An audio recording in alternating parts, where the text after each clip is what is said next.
तो दोस्तों अभी आपका पुलिस का इंटरव्यू होने जा रहा है। आपने रनिंग भी पास की है और आपने रिटन टेस्ट भी पास किया है, लेकिन अभी आपका इंटरव्यू होने जा रहा है। आप पहली बार जा रहे हैं इंटरव्यू देने। तो मैं आपको बताया चलूँ कि अगर आप ये 5-6 मिनट 3-4 मिनट की वीडियो देखेंगे तो इंशाल्लाह आपको बहुत ज़्यादा फ़ायदा होगा। देखिए, आप किसी भी जॉब के लिए जाते हैं तो इंटरव्यू क्यों लिया जाता है आपसे? पहली बात कि वो आपको देखना चाहते हैं कि आप किस तरह से हो। वो आपको देखना चाहते हैं, आपसे बातचीत करते हैं। ठीक है, तो सबसे पहले इससे वहां पे आपको लिखना होगा। एक इंग्लिश में लाजमी लिखना होगा और एक उर्दू या सिंधी, ये दोनों ऑप्शनल होते हैं। जिसमें भी आप लिखो, जिसमें भी आपको आसानी लगे। सिंधी में लिख सकते हो अच्छी तरह से तो सिंधी में लिखो। अगर आप उर्दू में अच्छी तरह से लिख सकते हो तो उर्दू में लिखो, क्योंकि अगर आप उर्दू में लिख सकते हो तो उर्दू में लिखो, क्योंकि बाज जो ऑफिसर बैठे हुए होते हैं वो उर्दू होते हैं, तो उनको वो पढ़ने में जो है, वो उनको समझने में जो है आसानी लगे। ठीक है, बाज लोगों को जो है सिंधी समझ नहीं आती, तो आप उर्दू में कोशिश करें कि उर्दू में लिखें। ठीक है, उसके अलावा एक इंग्लिश में आता है, ये मैं आगे आपको बताऊंगा कि किस तरह से आपने ये सब कुछ जो है तैयारी करनी है। लेकिन सबसे मेन चीज जो होती है वो होती है बॉडी लैंग्वेज। जैसे ही आप उस रूम के अंदर जाते हो या उस ऑफिसर के सामने जाते हो तो सबसे पहले क्या चीज नजर आती है? सबसे पहले चीज जो नजर आती है वो आपका हुलिया नजर आता है। वो देख के ही समझ जाता है कि ये इंटरव्यू के लिए तैयारी करके आया है या नहीं आया। कोशिश करें कि न्यू कपड़े पहन के जाएं, अच्छे से अच्छे कपड़े पहन के जाएं। कपड़ों की चॉइस आप खुद करें जिस पे आप कंफर्टेबल लगें, जिस पे बाज लोग क्या करते हैं कि स्टाइलिश कपड़े पहन के जाते हैं। इस तरह भी नहीं करना चाहिए। मैं आपको ये भी नहीं कहूँगा कि आप पैसे खर्च करें, कोई अच्छे जो कपड़े आपको सूट करते हो वो आप पहन के जाएं, ताकि इंटरव्यू लेने वाले शख्स को लगे कि हाँ यार, ये बंदा जो है इंटरव्यू देने से पहले खुद को तैयार करके आया है, मतलब ये बंदा सीरियस है। चलो, एक पॉइंट आपका यहाँ पे बढ़ जाएगा उसकी नजर में। ठीक है, उसके बाद दूसरी क्या चीज होती है? Body language.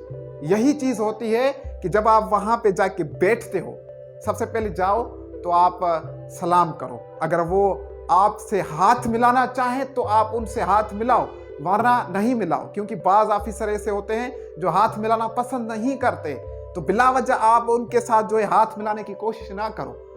सलाम लाजमी करो। जाते वक्त आप बोलो अस्सलाम वालेकुम। ठीक है, और जाते वक्त सलाम करके आप बैठ नहीं जाओ, खड़े हो जाओ जब तक वो बैठने के लिए नहीं बोले। तो जब वो बोलें कि बैठ जाओ, तो बाज लोग ऐसे होते हैं कि वो जब सवाल करते हैं कि हाँ भाई बताओ नाम क्या है, वो बोलते हैं जी मेरा नाम फिला नाम है मेरा। स्टाइल मारते हैं, मतलब बालों के साथ। बाज लोगों की ऐसी आदत होती है, मैं किसी को यहाँ पे जो है टारगेट नहीं कर रहा, किसी को बुरा भला नहीं कर रहा। बाज लोगों की ऐसी आदत होती है कि वो अपने बालों के साथ खेलते हैं। ठीक है, ये हरकतें ना करें। और कुछ लोग ऐसे होते हैं अपने टांगों को जो है हिलाते हैं, इस तरह भी जब बैठते हैं तो टांगों को हिलाना शुरू करते हैं। या कुछ लोग ऐसे भी होते हैं जिसपे जहां पे हाथ रखते हैं तो हाथ से कुछ ना कुछ हिलाते रहते हैं। ये चीजें, ये हरकतें करने से गुरेज करें आप। इनमें से गलत इफेक्ट आपका वहां उस ऑफिसर के साथ पड़ सकता है। आप जाएं और चेयर पे आराम से बैठें और जो सवाल करें वो आप सवाल उसके नजर पे, उसके आंखों में आंखें डाल के जवाब दें, कॉन्फिडेंस के साथ जवाब दें। अब बाज लोग यहाँ पे ऐसे होते हैं जो ऑफिसर सवाल कर रहे होते हैं तो वो जवाब तो देते हैं लेकिन कहीं और देख के देते हैं। जैसे कि मैं आपको यहाँ पे बात कर रहा हूँ तो नीचे देख रहा हूँ तो आपको समझ नहीं आएगी मेरी बात आपसे कर रहा हूँ तो मैं आपके सामने देख रहा हूँ, कैमरा में देख रहा हूँ, तो आपको यही लग रहा है कि ये मुझे देख के बात कर रहा है और मुझसे बात कर रहा है। अगर मैं यहाँ पे नीचे देख के बात करूँ तो आपको लगेगा कि यार ये पता नहीं कैसे बात तो कर रहा है लेकिन समझ कुछ नहीं आ रहा इसका। तो आप जब भी उसके सवालों का जवाब दें तो उसके आंखों में आंखें डाल के जवाब दें। ठीक है, और कॉन्फिडेंस के साथ जवाब दें। अब यहाँ पे एक और सवाल हर किसी के माइंड में जरूर आता है कि जब ऑफिसर हमसे अंग्रेजी में सवाल करे तो क्या हमें जवाब भी अंग्रेजी में देना चाहिए, या अगर वो हमें अंग्रेजी आती है तो क्या हम उनको जवाब अंग्रेजी में दे सकते हैं? क्या इससे अच्छा असर पड़ेगा या इससे बुरा असर पड़ेगा?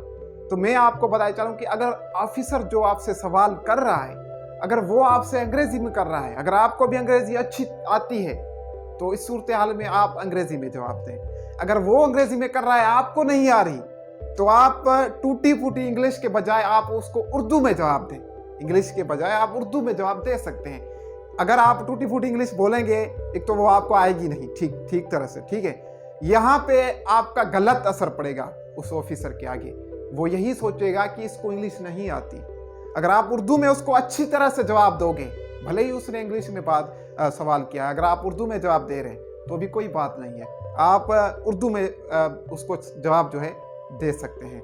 और इंटरव्यू देने से पहले आप अपने बाल, अगर आपके लंबे बाल हैं, दाढ़ी लंबी है, तो आप बाल अपने छोटे करवाएं और दाढ़ी जो है नॉर्मल करवा के आप वहाँ पे जाएं। सही है। आपने देखा होगा अक्सर कि आर्मी में जो लोग कैंडिडेट्स भर्ती होते हैं उनसे डेली शेव करवाते हैं। क्यों करवाते हैं? बस इसी से आप समझ जाओ। उम्मीद है कि आपका कॉन्सेप्ट जो है क्लियर हो गया होगा। इस तरह की और भी मेरे चैनल पे वीडियोस पड़ी हुई है, वो भी आप देख सकते हैं। Thank you so much and good bye.